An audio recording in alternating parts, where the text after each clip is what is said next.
This is a review of the legendary NVIDIA GeForce GTX 1080 Ti, NVIDIA's worst mistake they will never make again. A video card that refuses to die even in 2025.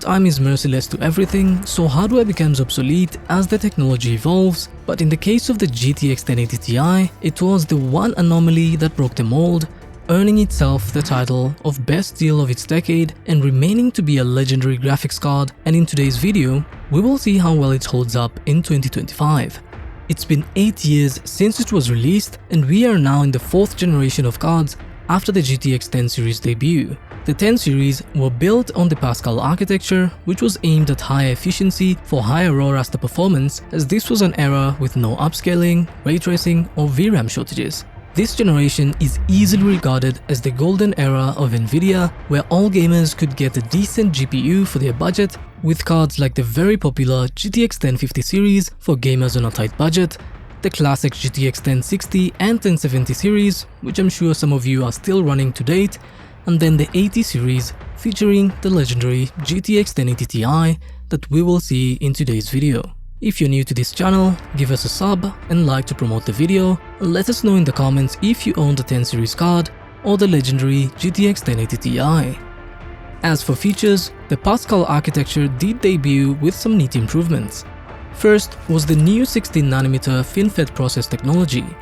which was a huge overhaul from the previous 28nm process of the previous Maxwell architecture, and this meant improved power efficiency, allowing for a huge 70% performance uplift in the case of the 1080 Ti over the 980 Ti. Second was the new GDDR5X memory, which had the ability to transfer 4 bits of data in one single cycle as opposed to 2 bits on the regular GDDR5 used in the previous gen Maxwell cards. This meant faster speeds of 11 GB per second from the 7 GB per second on the previous generation. The third feature was GPU Boost 3.0, which was basically an updated version of automatic overclocking. The fourth was improved color compression using delta compression, which allowed the cards to compress data faster, increasing performance by 20%. The fifth was asynchronous computing, which introduced dynamic load balancing that was meant to allow your GPU to work without having to wait for the rest of your system, significantly boosting performance. The sixth was simultaneous multi-projection that was mainly used in virtual reality headsets and multi-monitor setups to correct geometry.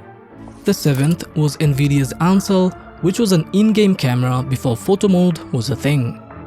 The eighth feature was fast sync, which was aimed at eliminating screen tearing and reducing input lag, and in case you're wondering, yes, it still exists and can be enabled using the NVIDIA control panel on any 10 series and above NVIDIA GPU.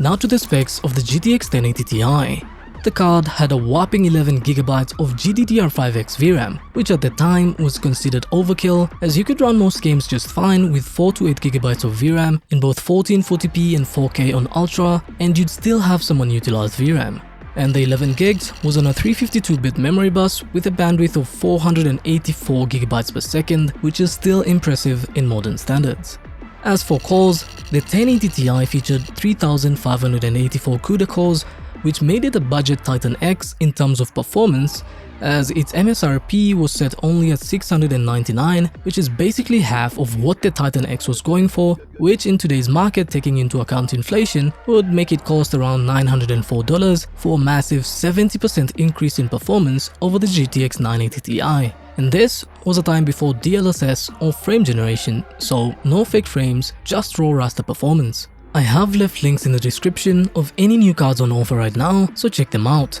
Now to the benchmarks. To start off, I did try some overclocking, only to run the superposition synthetic benchmark with a plus 150 MHz on the core and plus 500 for the memory, and got a healthy 10% performance boost. But for the gaming benchmarks, the GTX 1080 Ti remained stock with the fan speed on max to make sure the card was able to boost its clock speeds on its own. For the tests, I have paired it against the RTX 2060 Super, which is similar to the RTX 2070, the 3060 or the RX 5700 XT. In the superposition synthetic benchmark, the 1080 Ti gets a healthy 30% lead over the RTX 2060 Super. In DaVinci Resolve, the 1080 Ti wins again and renders videos faster.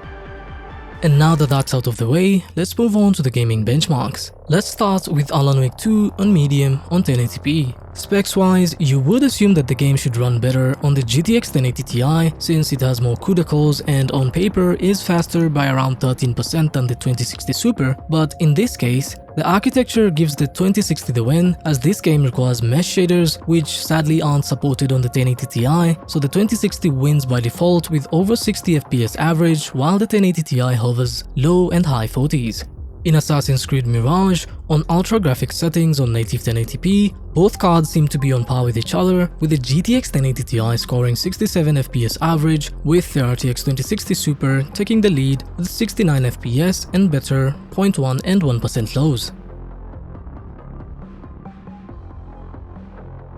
I also tested Spider-Man 2 on the 1080 Ti, but without the 2060 Super because I took it from a friend and by the time the game came out, I had already returned the card. That aside, in Spider-Man 2, on high settings, using Intel's XeSS set to Ultra Quality Plus, the 1080 Ti still manages to hold its own in yet another 2025 PC port, giving us a decent 60 FPS experience with minor drops to 50s, in some demanding fight scenes against the Sandman, but other than that, the 8-year-old flagship still does really well. In Kingdom Come Deliverance 2, on high settings, native 1080p, back in 2018 when the first game came out, the 1080 Ti was one of the few cards that were able to run the game with playable FPS, and despite the sequel being a 2025 release, the 1080 Ti runs it just fine with 60 to 70 FPS. The FPS will probably be lower in more demanding scenes, but not in any largely significant manner. And as we can see, the 11 gigs of VRAM has come in handy, with the game utilizing about 8 to 9 gigs of memory. In Marvel's Rivals, on medium settings, both cards are once again on par with each other, with the 1080 Ti still managing a 60 plus FPS experience, and in this case it easily gets to remain above 70 plus FPS on average and sometimes overtaking the 2060 Super, but the 2060 Super gets better 0.1 and 1% lows. In Atomic Heart, on ultra settings, the legendary GTX 1080 Ti manages to take the lead with 71 FPS on average, with better 0.1 and 1% lows, while the 2060 Super averages around 66 FPS. In Counter-Strike 2, on high settings, the game seems to favor the on-paper performance hierarchy as the GTX 1080 Ti wins by an even bigger margin with a gap of over 50 plus FPS, with it averaging 253 FPS while the 2060 manages 207 FPS on average. In Cyberpunk 2077 on high settings with FSR3 native anti-aliasing, both cards seem to run the game well with similar performance to each other that you can barely tell them apart. While driving around Night City, there's only a 1 FPS difference with the 2060 taking the lead, but in the in-game benchmark, the 1080 Ti takes the lead with 2 FPS average, so safe to call this a tie for the old flagship.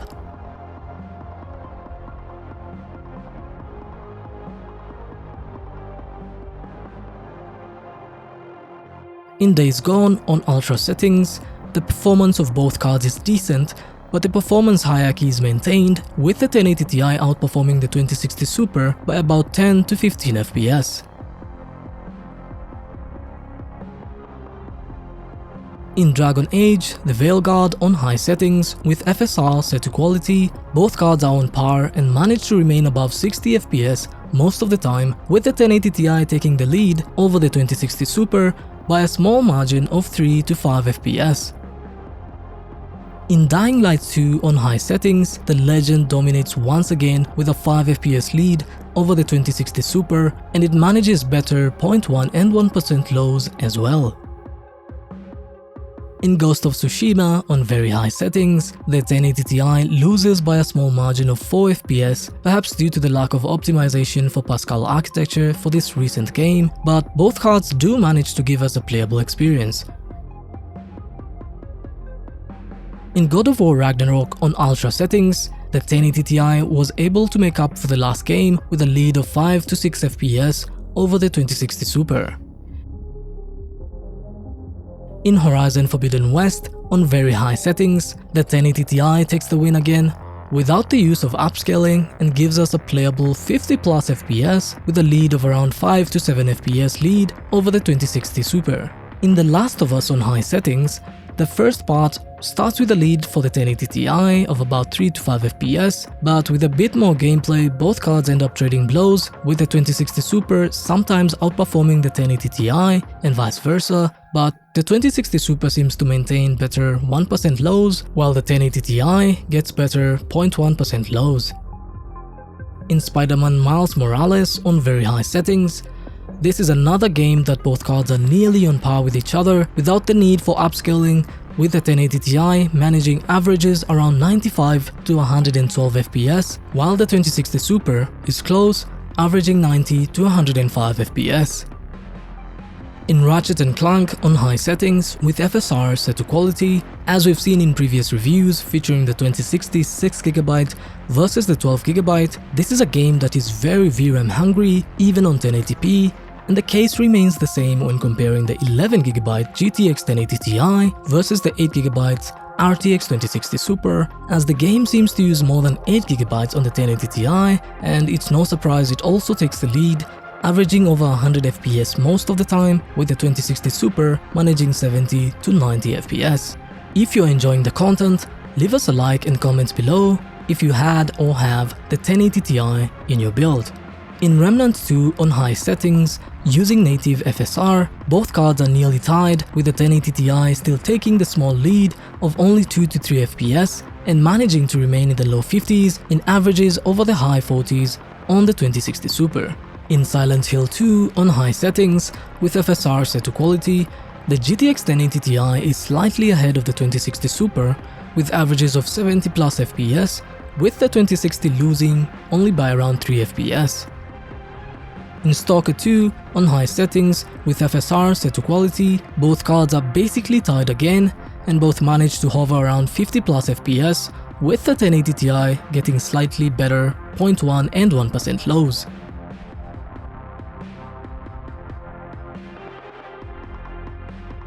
In Starfield on high settings, with FSR set to quality, the two cards are basically still tied once again, with the 2060 sometimes taking the lead by 2 to 5 FPS with better 0.1 and 1% lows. In the new Indiana Jones game, this game has ray tracing set as mandatory, so due to the lack of RT cores on the 1080 Ti, the game would not launch, but it ran just fine on the 2060 Super, with it managing to remain above 60 plus FPS all the time, with averages ranging from 70 to 80 FPS. In Uncharted 4 on ultra graphic settings, both cards are identical and tie in performance, giving us a playable 80 plus FPS average. In the more recent Warhammer 40k Space Marine 2 on high settings, with FSR set to quality, both cards are basically tied once again, but the 1080 Ti does manage a small 1 to 2 FPS lead and better 0.1 and 1% lows over the RTX 2060 Super. I also tested Apex Legends on low using competitive settings with ultra textures for eye candy, and the 1080 Ti manages to give us 180 to 200 plus FPS, which means the game is very playable with this card too. So after all the benchmarks, it's clear to see the legend never dies, as the 1080 Ti still manages to run most games just fine with playable FPS on 1080p without even needing any type of upscaling. The GTX 1080 Ti is like an old Mercedes from the 90s. Sure, it doesn't have all the new smart features that the new recent cars have, but it starts up at minus 30 degrees Celsius and will drive you to your grandchildren's university graduation party just fine. I'm old, not obsolete.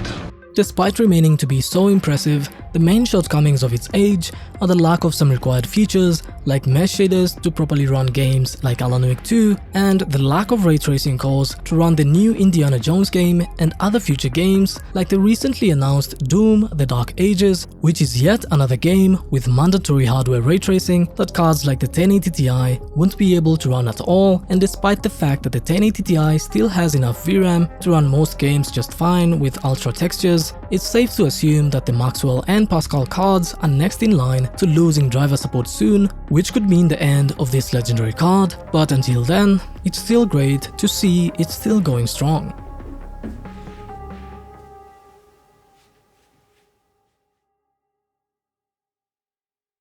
That's all for today. If you've gotten this far, thank you for your time. Links to all the new cards on offer will be in the description, so feel free to check them out. Don't forget to subscribe and give the video a like. I'll see you in the next one.